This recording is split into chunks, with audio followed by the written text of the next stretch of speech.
Dust, Mrs. Anderson remarked.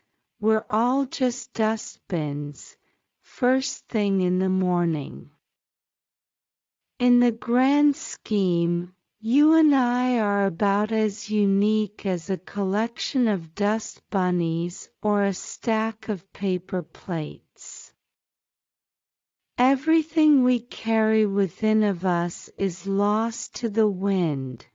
When Principal Lopez arrived at Mrs. Anderson's classroom in the afternoon, she was standing in the back of the room explaining to her students that things were more complicated than they initially appeared. She claimed she was frightened of nobody on purpose. She continued by saying that time moves more slowly in the mountains than at sea level, and that a person would be half as old if they lived on Mars, since Martian years are twice as long as Earth years. Yalabetha's outburst then broke the awkward silence. She was relieved not to be 5 years old and unable to spend the night at Olivia's house if she lived on Mars.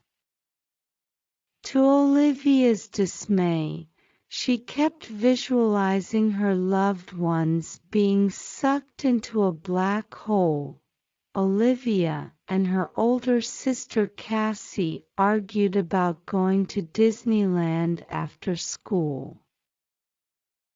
After Daphne yelled, "Because I said so," Cassandra and Cassie yanked open every drawer in the kitchen, Olivia realized there would be no sneaking in.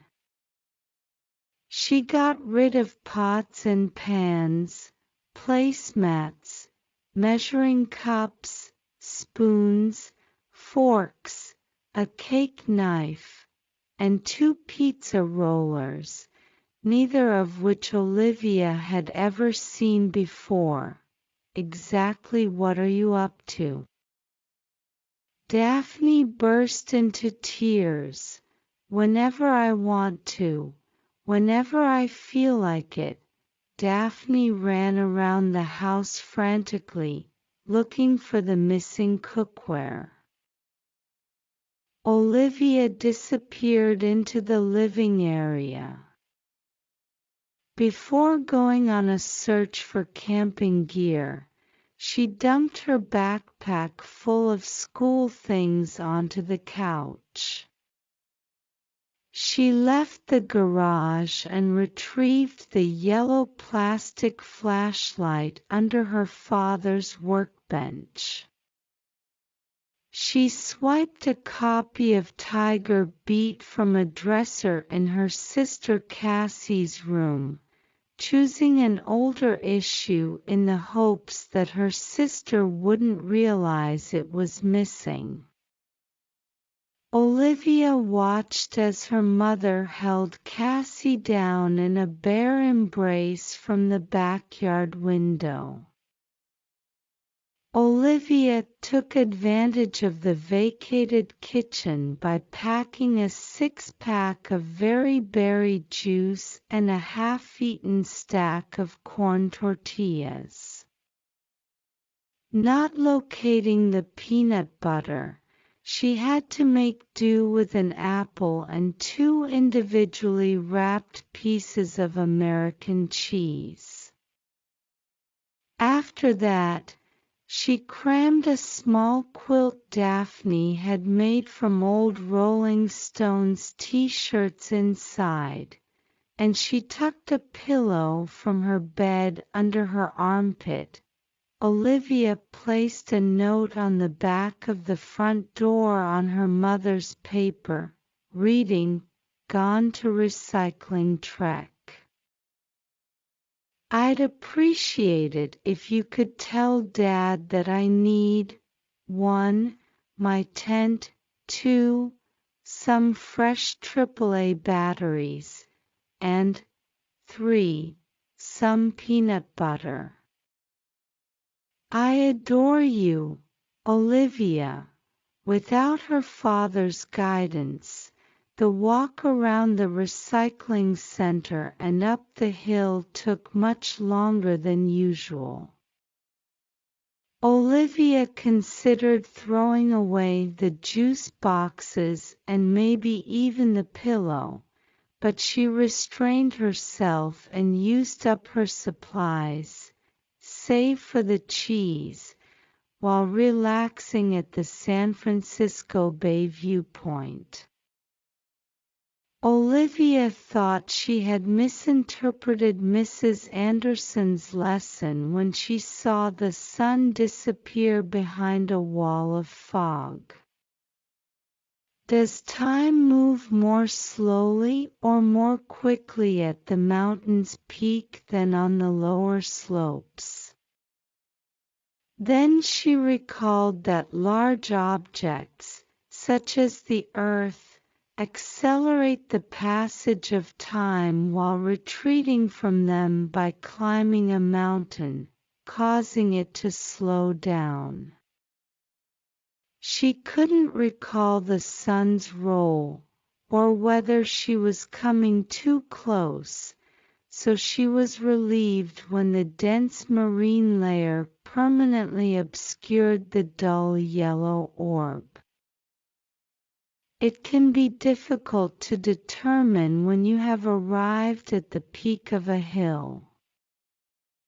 You can't be confident that the land is in the shape of a triangle unless you have a device capable of measuring the ocean. So when Olivia reached the area where the trees grow crooked out over the side of the cliff and the signage read 1.5 miles, she laid the Rolling Stones blanket off the path and focused on her pulse rate as it adapted to the new speed, while struggling to open a new jar of peanut butter. Chris said, "I would have come with you. I just couldn't wait," Olivia said to her father.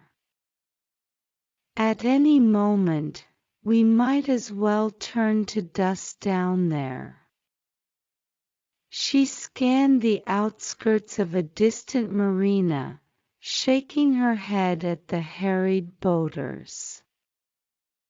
Because of the slower time rate at higher altitudes, we have more time to spare. Chris offered his kid a fingerful of peanut butter from the open jar. "What about the rest of us below? I was sure you'd track me down."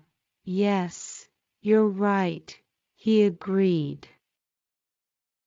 Olivia laid out 2 corn tortillas on the bedspread and used her fingers to smear peanut butter on top of them.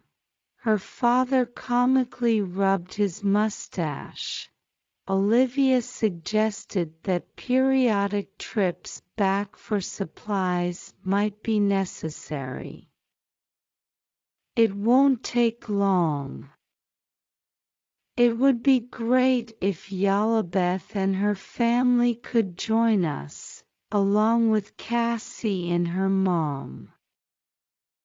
"Were the tents forgotten on purpose?"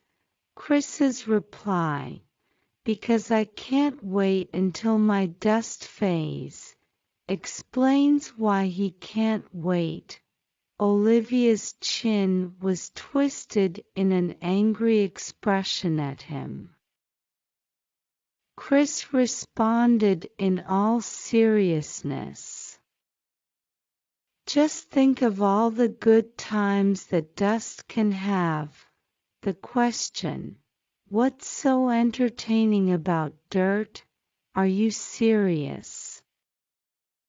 Olivia's father suddenly grew to his full height and spun around like a weather vane as he spread his arms wide. The air is thick with dust. If your plane lands on a dog's ear, you'll be able to go for a stroll in the park. You can find yourself in the Sahara Desert after flying over oceans if caught in a storm. Keep the dust and space in mind. Chris whispered to his daughter as he pressed his nose to hers, "Imagine you wake up in a little girl's nostrils, and you get to hang out with her all day, no matter where she goes." Olivia scoffed, her grin slow and wry.